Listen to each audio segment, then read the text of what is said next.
Thanks very much, everybody. So it's our job here to cast a pall of the greatest gloom that we can over what has been a cheerful day.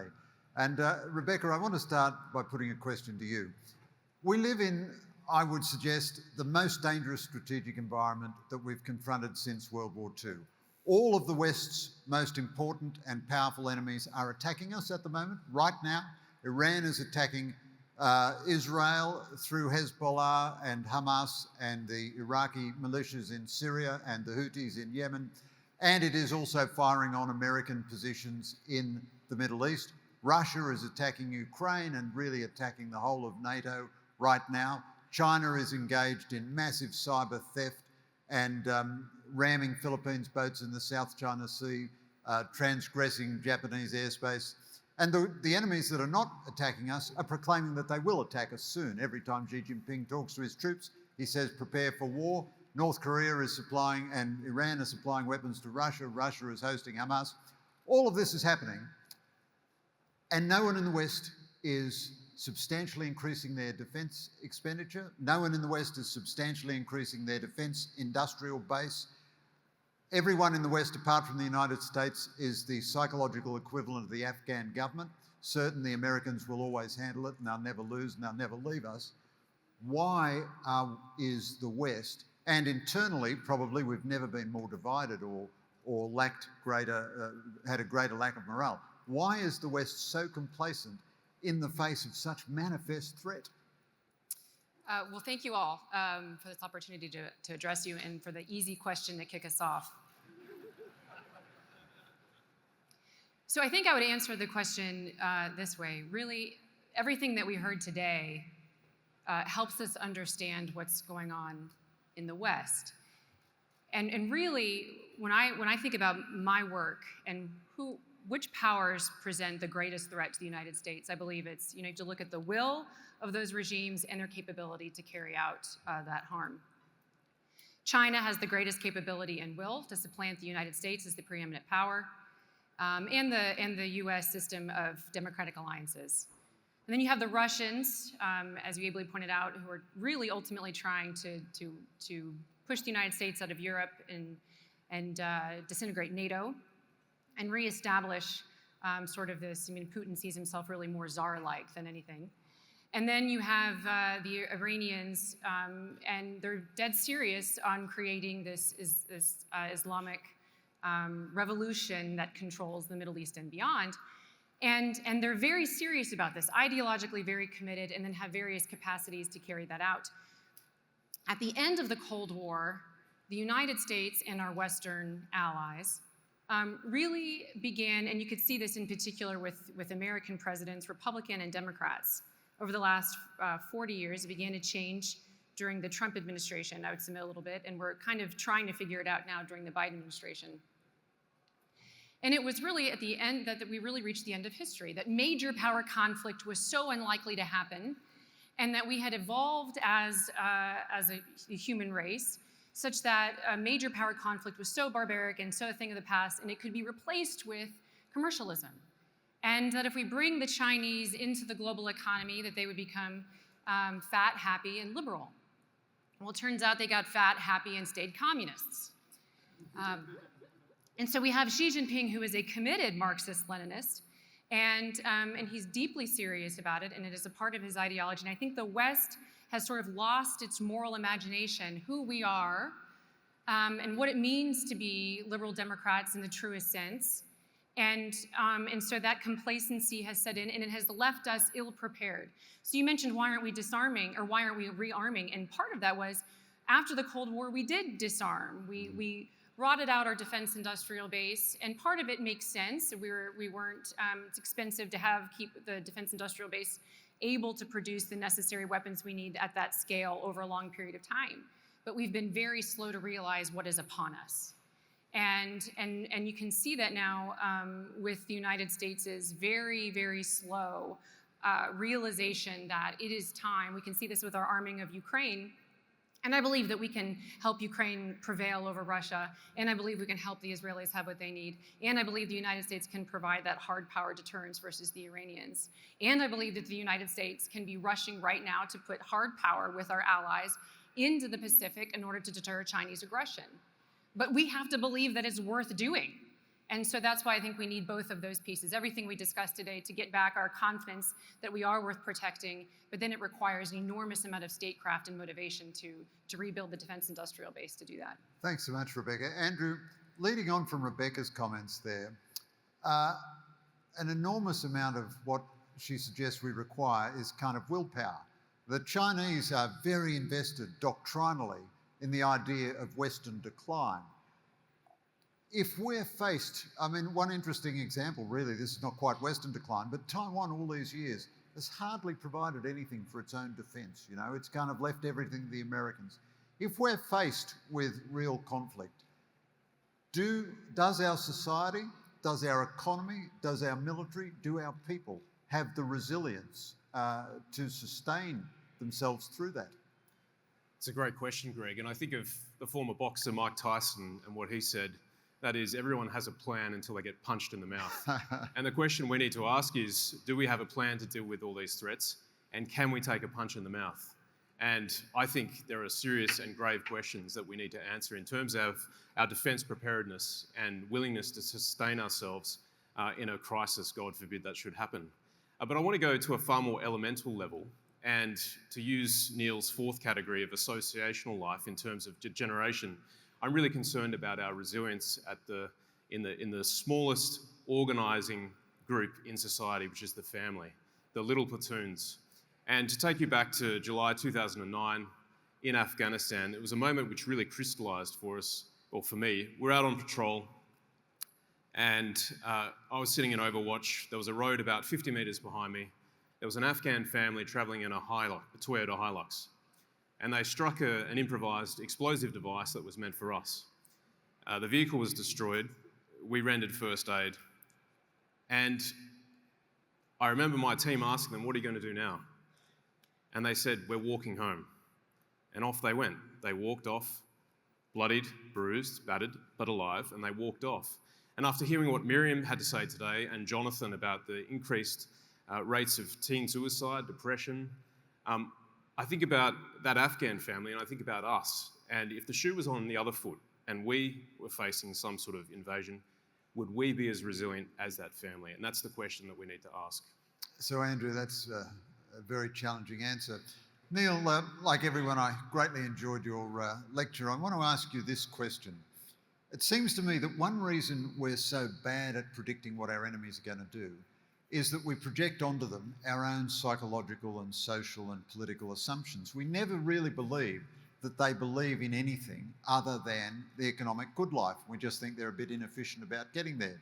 But it seems to me Xi Jinping is a really orthodox believing communist. There's a kind of Harvard Business School version of dopey sinology which says, you have to look through Chinese history, grasshopper, everything is Confucius and blah, blah, blah. When I was a correspondent in China, Confucius was suppressed. Xi Jinping has spent years of his life studying Marxism-Leninism. He hasn't spent a day studying Confucius. The Ayatollahs in Iran, they really believe, they have a profound religious belief in their Islamist vision. Even Vladimir Putin, as near to just a rough dictator as you can get, he has bought on to the Alexander Dugin myth of Russian exceptionalism and nationalism and so on. Would you agree, Neil, or how can you explain, or is it true that these leaders have beliefs which we find very difficult to understand, and therefore we're very bad at predicting what they're going to do? Well, I think Rebeccah already said that that's right, and I agree with her. Part of the difficulty we have in understanding conviction, ideological conviction, is that we have none. It's very hard to understand that kind of motivation if your belief system has been so eroded that it becomes at best a cost-benefit analysis problem.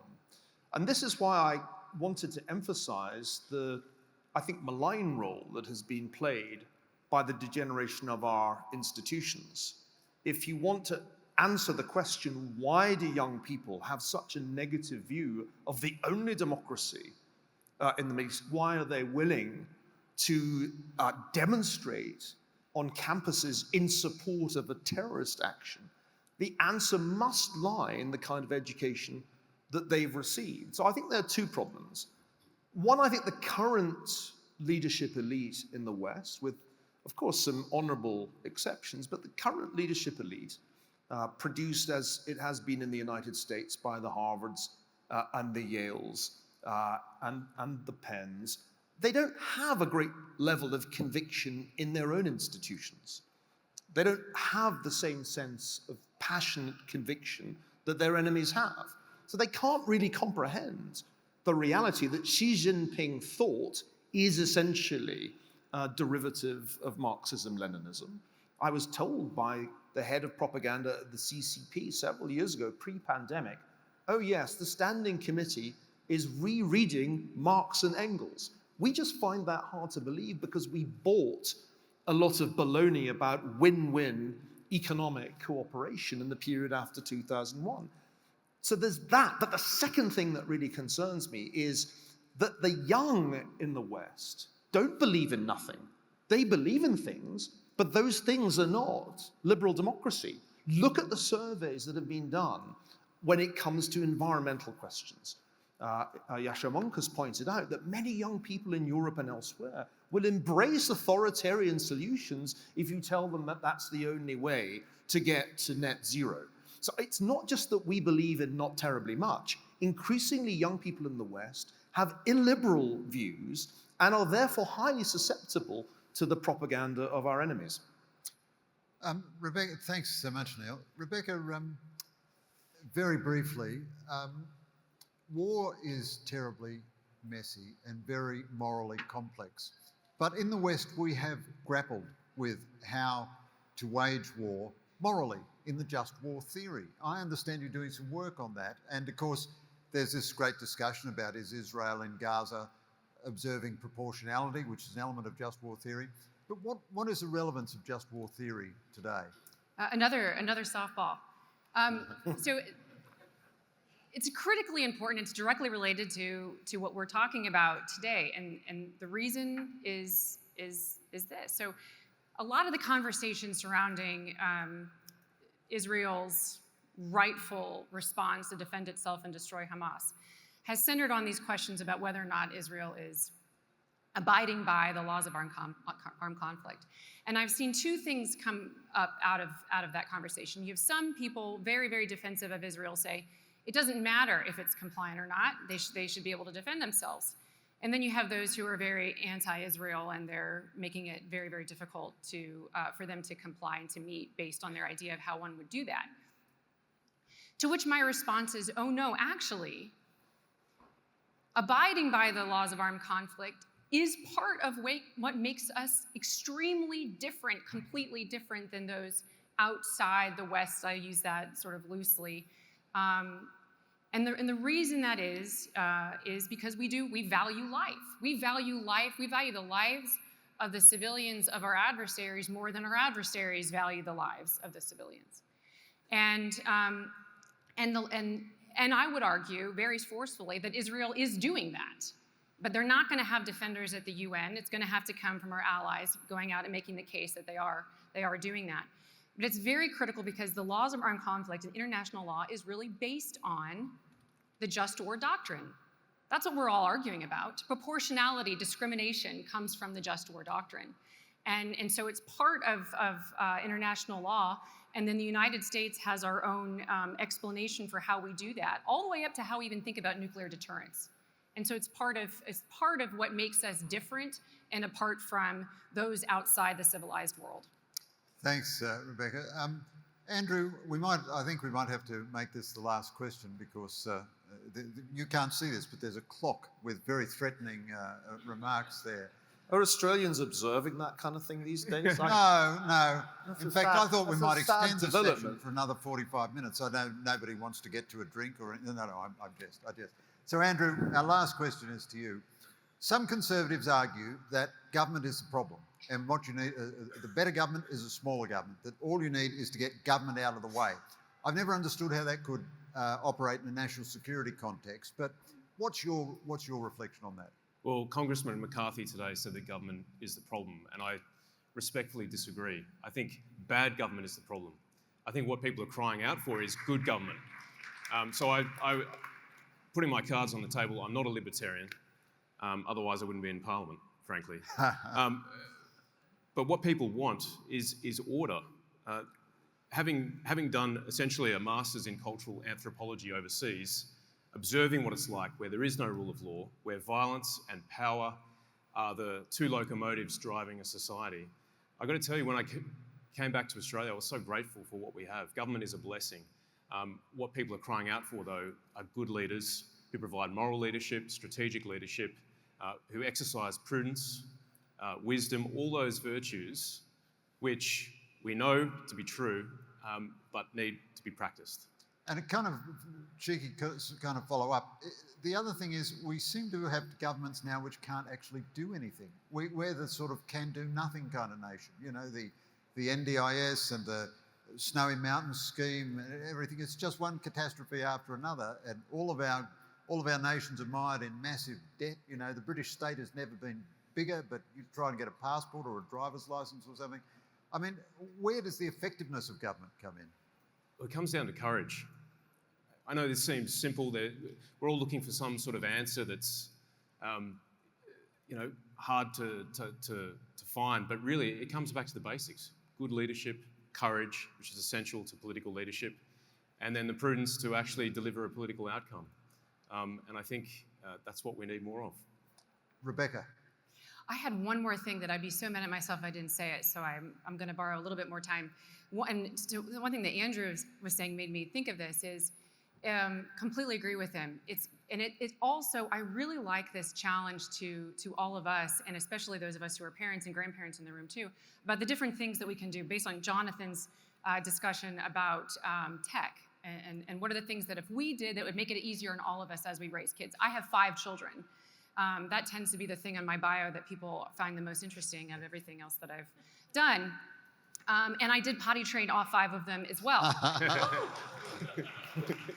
Outstanding. And you deserve a medal, Hero of the Soviet Union. Thank you. But it's really important, really, really important.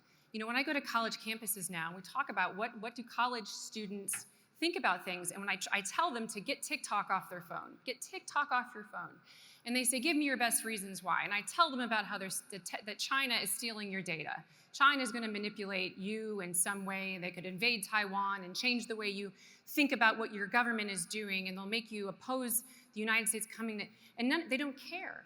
I can't even get I can't get them to the lights to come on for them to care. And I said, doesn't it just bother you that you're being manipulated by the Chinese Communist Party in some sense? And they don't seem to be bothered by that.